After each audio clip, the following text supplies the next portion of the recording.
रसूल खुदा की गुलामी में क्या है, जरा तू भी गुलामी में आकर तो देख.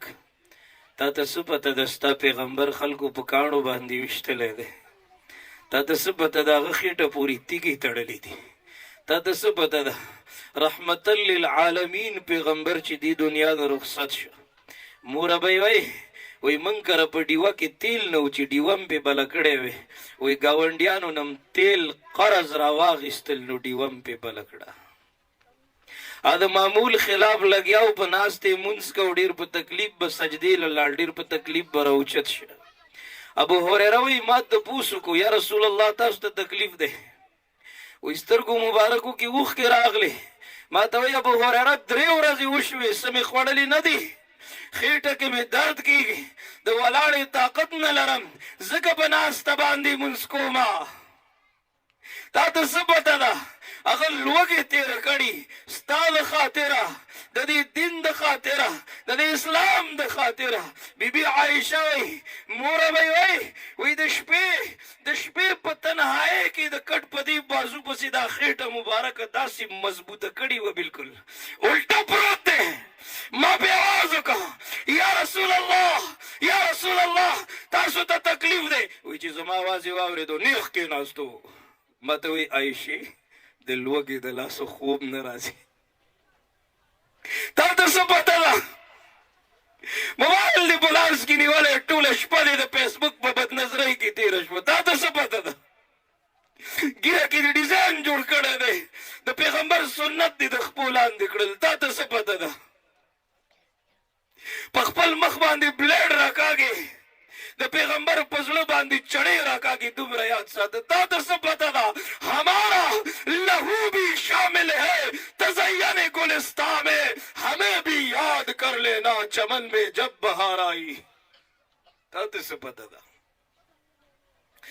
دیکھتے دیکھتے عزتیں لٹ گئی، عظمتیں لٹ گئی، غیرتیں لٹ گئی، ایسے جینے سے بہتر ہے مر جائے ہم، ایسے جینے سے بہتر ہے مر جائے ہم.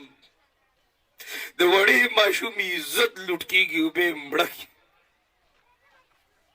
اوس دې ملګرو د غازي فیصل خبره وکړه، دا په جیل کې د بندولو سړی دی چې تاسو په جیل کې بند کړی. ده خو زما د پیغمبر په ناموس باندې خیرت کړی دی، ده ته خو هارونه واچوئ، ده ته د عزت تاج په سر باندې کېږدئ، ده خو د حبیب بن زید په سنتو باندې عمل کړی دی، ده خو د بلال حبشي هغه د عشق او جنون، هغه د عشق او جنون ترجماني کړې ده، ده خو د ابوبکر صدیق د صداقت ترجماني کړې ده، ده د حضرت عمر د عدالت ترجماني کړې ده، ده د حضرت عثمان د سخاوت ترجماني کړې ده. دیکھتے دیکھتے عظمتیں لٹ گئی، خیرتیں لٹ گئی، عزتیں لٹ گئی، ایسے جینے سے بہتر ہے مر جائے ہم، ایسا جینا تو ہم کو گوارا نہیں، جب بھی اہل چمن کو ضرورت پڑی خون ہم نے دیا گردنیں پیش کی، پھر بھی کہتے ہیں ہم سے یہ اہل چمن یہ ہمارا چمن ہے تمہارا نہیں. نور به درله څنګه ستا د مینې ثبوت درکمه، که دا زړه مې د ښودو وی ډېر به ښه وی. دا علما کرام دا دي ناست دي، دا خو ستاسو خیرخوا دي که نه. نن چې دا مجلس جوړ دی د دې مجلس مطلب څه دی؟ تاسو چا را جمع کړئ، دا خواري چا کړې، دا محنت چا کړې، دا ذهن سازي چا کړې ده؟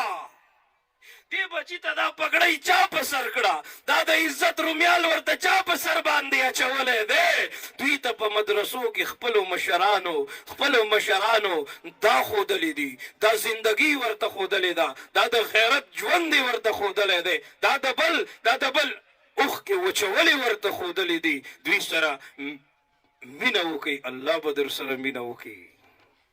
مونږ خو میلمانه وو، په دغه ځای رالو، اوس به بیان ختم شي، به ځو به. د دوی خو تاسو سره ژوند دی، ستاسو مړی په دوی ښایسته دی، ستاسو خادي په دوی ښایسته ده، ستاسو مجلسونه په دوی ښایسته دي. وګوره د لارو کوڅو نه یې درله راوچت که قرآن یې ورته وویلو که نه، د وخت جنید بغدادي چې جوړ کړی دی که نه، عطاالله شاه بخاري چې جوړ کړی دی که نه، که دې ماحول ته هم پرېښودل، د لیبرل خلکو ته هم پرېښودل، د ټیک ټاکو ته هم پرېښودل، د دې ډرامو فلمونو نحوست ته هم پرېښودل، د زړه د درد نه درته وایم دا ظالمان ستاسو بچو ته په دې ټیک ټاکو کې ډرامې او فلمونه او په دې فحاشۍ کې ورته د عمر عدل نشي ښودلی، د محمد بن قاسم ولوله ورته نشي ښودلی، د سلطان صلاح الدین ایوبي بهادري ورته نشي ښودلی، ستاسو دغې خور او لور ته د بیبي فاطمې د حیا صادر نشي په سرولی. وګوره د هغې د سر نه د حیا صادر کوز کړی دی. زه ورته د بیبي فاطمې د حیا د صادر خبرې کوم.